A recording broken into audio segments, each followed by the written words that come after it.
How did you adjust to the conditions at Chinnaswamy Stadium? नहीं, actually wicket थोड़ा slow था। Starting पर से थोड़ा सा स्लो हो रहा था। स्पिन इतना नहीं था क्योंकि फ्रेश विकेट था। जैसे जैसे बॉल थोड़ा ओल्ड हो रहा था उतना स्लो हो रहा था, विकेट से भी बॉल स्लो जा रहा था। एक चैलेंज ही था बॉलिंग करना, क्योंकि विकेट जब स्लो होता है तो आपको पेस वेरी करना पड़ता है और बैट्समैन के पास ना टाइम रहता है खेलने के लिए। तो थोड़ा सा उसमें टाइम लगा बॉल डालने में। जैसे जैसे आपका जैसे जैसे रिदम मेरा आया वैसे वैसे कंफर्टेबल हो गया था। You are playing with the red ball after a long time. Did you face any trouble? For me, it's very challenging to come with a red ball, and if you're playing a white ball regularly and suddenly you got selected for the test team and bowling with the red ball, so it was challenging for me. And talking about this match, I bowled around 30 plus overs, and now I'm feeling much better. I'm getting the rhythm, and yeah, I'm really enjoying bowling here.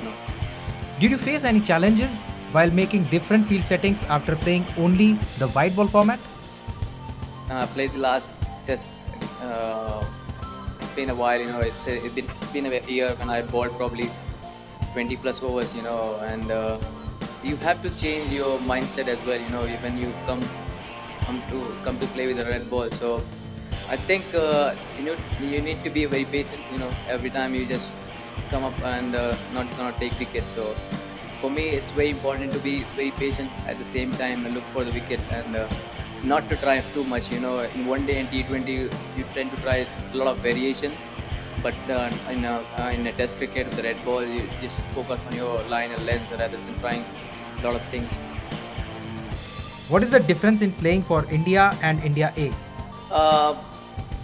बहुत difference ज़्यादा नहीं है, क्योंकि India का सब कुछ अलग है। आप एक्सपेक्टेशंस भी ज़्यादा रहते हैं, आप कंट्री के लिए खेल रहे हो, और यहाँ पे क्राउड का भी रहता है कि आप एक टेस्ट सीरीज़ खेल रहे हो अगेंस्ट इंग्लैंड। यहाँ पे आके क्राउड भी नहीं है, उतना क्राउड नहीं है। मोटिवेशन चाहिए किसी न किसी से।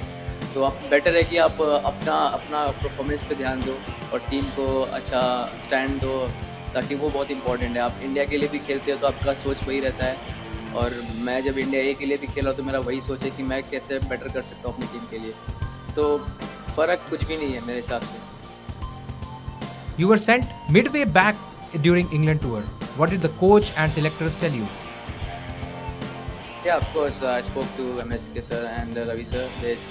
They were like wanted me to play a lot of cricket. वहाँ पे जाके एक टेस्ट मैच खेला, उसके बाद शायद एक स्पिनर ही खेल सकता था। वहाँ पे अपॉर्चुनिटी कम था, यहाँ पे आके खेलने का मौका था, क्योंकि अगर बाहर बैठ के कुछ फ़ायदा नहीं था, क्योंकि मैं भी चाहता था कि जाके मैच खेलूँ। और अब जितना मैच खेलोगे आप उतना इम्प्रूव करोगे। अगर आप बाहर बैठ के उतना जल्दी सीख नहीं सकते। अगर मेरे लिए बहुत इंपॉर्टेंट गेम है, दोनों गेम बहुत इंपॉर्टेंट है, क्योंकि ये सब एक्सपीरियंस है आपका। अगर आप जितना यूज़ टू रहेंगे रेड बॉल से, आने वाले टाइम में वेस्ट इंडीज़ भी इंडिया वापस आ रही है खेलने के लिए टेस्ट क्रिकेट, तो अगर मैं इसमें अपना रिदम पा लेता हूँ तो मेरे लिए बहुत इजी रहेगा उनके अगेंस्ट मैच खेलना और परफॉर्मेंस करना। तो मेरे लिए काफ़ी अच्छा है ये स्टेप था। मैं इससे पर्सनली बहुत खुश हूँ।